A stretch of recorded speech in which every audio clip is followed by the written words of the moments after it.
আমাদের জীবনের প্রতিটা মুহূর্ত খুব গুরুত্বপূর্ণ, কারণ এই প্রতিটা মুহূর্তই কিন্তু আমাদের জীবনে অনেক কিছু শিখিয়ে দেয়। সেটা হয়তো আমরা ওই সময়টাতে বুঝতে না পারলেও পরবর্তীতে কিন্তু আমরা সেটা ঠিকই বুঝে উঠতে পারি। আসসালামু আলাইকুম, রেহানাস ফ্যামিলি চ্যানেলে আপনাদের সবাইকে আরও একবার স্বাগত জানাচ্ছি। কাছে এবং দূরে, দেশ ও দেশের বাইরে থেকে আমার আজকের ভিডিওটি আপনারা যারা যারা দেখছেন, আশা করি আল্লাহর রহমতে আপনারা সবাই অনেক ভালো আছেন। আমরা আলহামদুলিল্লাহ অনেক ভালো আছি। আবহাওয়ার এই অবস্থা দেখে মনের আবহাওয়াটাও যেন কেমন পরিবর্তন হয়ে গিয়েছে। মানে বৃষ্টির সাথে সাথে মনে হচ্ছে যে শরীরের যত এনার্জি আছে, কাজ করার যত শক্তি আছে, সব যেন আস্তে আস্তে হারিয়ে যাচ্ছে। একদমই কাজ করতে ইচ্ছা করছে না। এর আগের দিন আমার একটা ভিডিও দেওয়ার কথা ছিল, সেটাও কিন্তু আমি এনার্জির অভাবে দিতে পারিনি। আসলে এখন আর ভালো লাগছে না ভিডিও দিতে বা কারো ভিডিও দেখতে। পরিবেশটাই জানি কেমন থমথমে হয়ে গিয়েছে, যেটা কিনা কাজ করার শক্তিটা একদম শেষ করে ফেলেছে। আসলে শারীরিক শক্তির চেয়ে ইচ্ছা যে শক্তিটা আছে, সেটাই সবচেয়ে বেশি কমিয়ে দিয়েছে। কোনো কিছু করতেই ভালো লাগছে না, রান্না বান্না করে খাবো সেটাও ভালো লাগছে না, কি যে মন চাচ্ছে সেটাই বুঝে উঠতে পারছি না। আর আমরা ফোনের ভিতরে এত বেশি ঢুকে গিয়েছি যে আসলে ফোন ছাড়া আমাদের কোনো কিছুই করতে ভালো লাগে না। দেখবেন কোনো কাজ করতে ভালো না লাগলেও আমরা কিন্তু সবাই ফোন নিয়েই বসে আছি, ফোনের মধ্যেই ডুবে আছি। এই ফোন যে আমাদের জীবনের কত সময়টা নষ্ট করে দিচ্ছে, সেটা কিন্তু আমরা কেউ চিন্তাও করতে পারছি না। আমরা অনেকেই বলি যে দিনের সময়গুলো কোথায় চলে যাচ্ছে, দিনের সাথে কেন আমরা তাল মেলাতে পারি না, দিনটা অনেক ছোট হয়ে যাচ্ছে। আসলে দিন তো দিনের জায়গায় আছে, ওই যে আমরা ফোন হাতে নিয়েই আসলে সময়টা ব্যয় করে ফেলছি।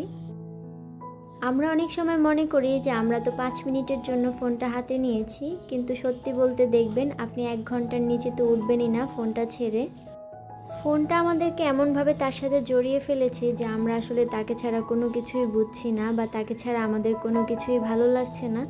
অন্য কোনো কিছু ভালো না লাগলেও ফোনটা কিন্তু আমাদের সবার কাছে অনেক ভালো লাগে। এখানে কাজ করছি বলে কখন কি হলো, কী ভিডিও দিব, এগুলোই সারাক্ষণ মাথার মধ্যে ঘোরে, আর ফোনটাও কিন্তু সারাক্ষণ হাতেই থাকে। এখন আসলে মাঝে মাঝে খুব ইচ্ছা করে যে এই কাজটা ছেড়ে দিই, আর করতে একদমই ভালো লাগছে না। কারণ চারপাশটা আমরা কেমন যেন ভুলে যাচ্ছি, শুধুমাত্র ফোনের দিকেই আমাদের অ্যাটেনশনটা চলে যাচ্ছে। আমরা আমাদের পরিবারকে সময় দিচ্ছি না, বা ঘরের কাজে তেমন সময় ব্যয় করছি না, সন্তানদেরকে সময় দিচ্ছি না। সব সময়টাই কিন্তু আমরা ফোনের পিছনেই ব্যয় করছি। ফোনের থেকে যে কিভাবে দূরে থাকা যায় সেটা আসলে জানি না। এখানে যেহেতু কাজ করছি, মনে হচ্ছে ফোন থেকে আর কখনো দূরে থাকাও হবে না।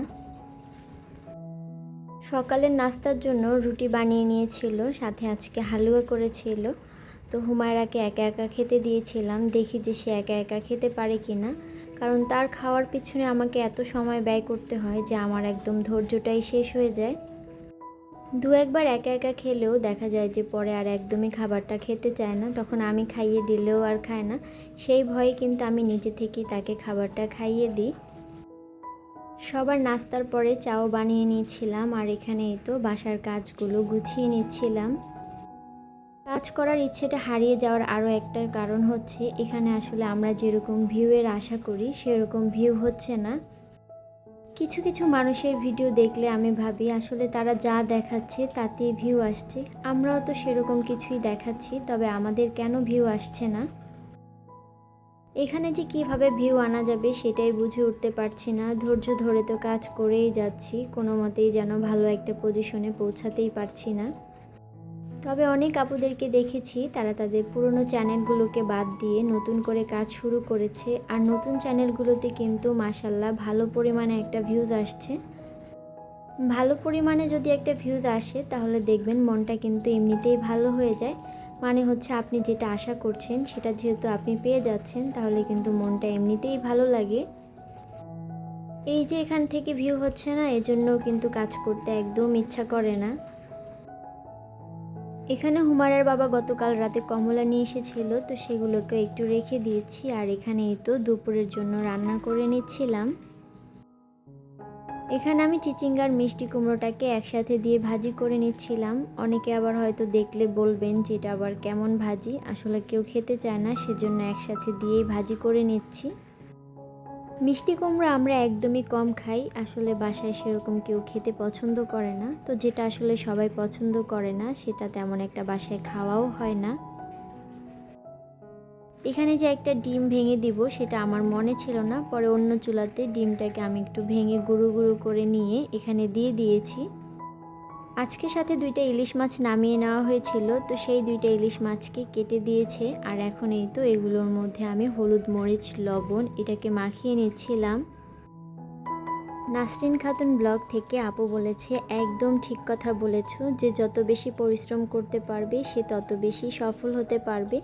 মাঝে মাঝে নিজেও হাঁপিয়ে উঠি, শরীরটা ভালো না, তবে মাঝে মাঝে এগুলো করতে একদমই ইচ্ছা করে না।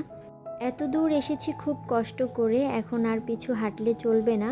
কষ্ট যখন করছি ইনশাল্লাহ সফলতা একদিন আসবে। তোমার জন্য অনেক দোয়া আর ভালোবাসা রইল। এই একটা কথাই কিন্তু এখান থেকে যেতে দিচ্ছে না, সেটা হচ্ছে এত দূর যেহেতু কষ্ট করে এসেছি তাহলে আর পিছু হাঁটবো না। আসলে এই কথাটাই কিন্তু এখন আমাদের সবাইকে এই জায়গাটাতে আটকিয়ে রেখেছে। আমরা যদি এই কথাটা চিন্তা না করতাম তাহলে হয়তো অনেকেই এখান থেকে চলে যেত। তবে বিশ্বাস করেন, যখন আমি আমার সাবস্ক্রাইবগুলো দেখি তখন দেখি যে অনেক আপুরা আছে যারা কিনা চলে গিয়েছে প্রায় 1-2 মাস, কিছু কিছু আপু তো প্রায় মনে হয় 7-8 মাস ধরেই নেই।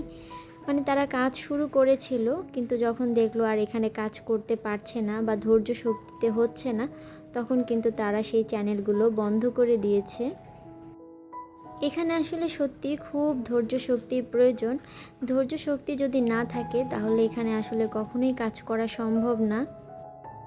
এই প্ল্যাটফর্মে যদি আমাদের অবস্থাটা এরকম হতো, মানে বড় বড় ব্লগারদের মতো, যে শুধুমাত্র ভিডিওই আপলোড করছি, কারো ভিডিও আমাদেরকে দেখতে হচ্ছে না, তাহলে দেখতেন অনেকেই কিন্তু এই প্ল্যাটফর্মে থেকে যেত। শুধুমাত্র এই একটা কষ্টের কারণে অনেকে এখান থেকে চলে যাচ্ছে, যে সবার ভিডিওগুলো দেখতে হচ্ছে। আমরা হয়তো ভিডিও বানাই বা ভিডিও এডিটিং করি, সেটার জন্য কিন্তু একটা নির্দিষ্ট সময় বরাদ্দ আছে। তবে এই যে ভিডিও দেখছি সেটা কিন্তু প্রায় সারাদিনেরই একটা কাজ। সারাদিন ধরেই কারো না কারো ভিডিও আসছে, কারো না কারো ভিডিও দেখা লাগছে।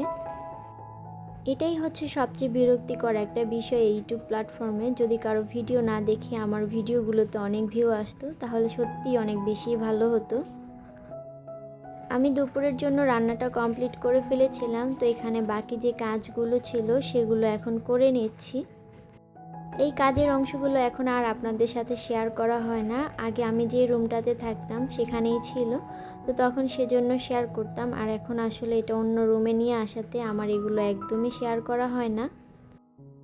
এই ভিডিওটা আমি গতকাল করে রেখেছিলাম, তখন কিন্তু বাইরে প্রচুর রোদ ছিল। আজকে এই তো সারাদিন যে কী পরিমাণে বৃষ্টি, মনে হচ্ছে বৃষ্টিটা 5 মিনিটের জন্য থামছে না। আমাদের বাসার সামনের যে রাস্তাটা আছে সেটা তো প্রায় অনেকখানি কি ডুবে গিয়েছে। বাহিরে যে বের হবে বা প্রয়োজনীয় জিনিস আনবে সেটারও কিন্তু এখন তেমন একটা ব্যবস্থা নেই, কারণ প্রচুর পরিমাণে বৃষ্টি হচ্ছে। এই বছর বর্ষা যেন শেষই হচ্ছে না, মানে শুরু যে হয়েছে এখন পর্যন্ত শুরুই আছে, মানে কখন যে শেষ হবে আল্লাহই ভালো জানেন। হুমায়রার বাবা যখন বাসায় আসে প্রতিদিন আসার সময় তার জন্য এরকম ললিপপ আনতেই হয়, না হলে সে অনেক মন খারাপ করে। তার জন্য যদি একসাথে 3-4টা নিয়ে আসে সে একসাথে 3-4টাই খেয়ে ফেলে, একদম পরের জন্য একটুও রাখে না। বাচ্চাদের আসলে এত চকলেট খাওয়া ঠিক না, কিন্তু কোনোভাবেই আসলে আটকিয়ে রাখা যায় না, মানে দিতেই হবে, আনতেই হবে।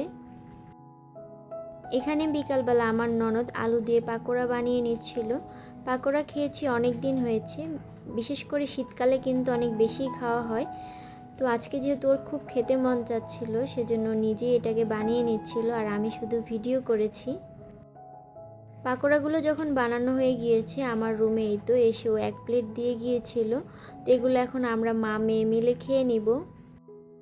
হুমায়রা এমনিতেই এই সমস্ত খাবার খুব পছন্দ করে যদি ঝালটা একটু কম হয়, তবে ঝাল হলে তেমন একটা খেতে পারে না। আগে অবশ্যই একটু নিয়ে টেস্ট করে দেখছে যে এটার মধ্যে তেমন ঝাল আছে কি না।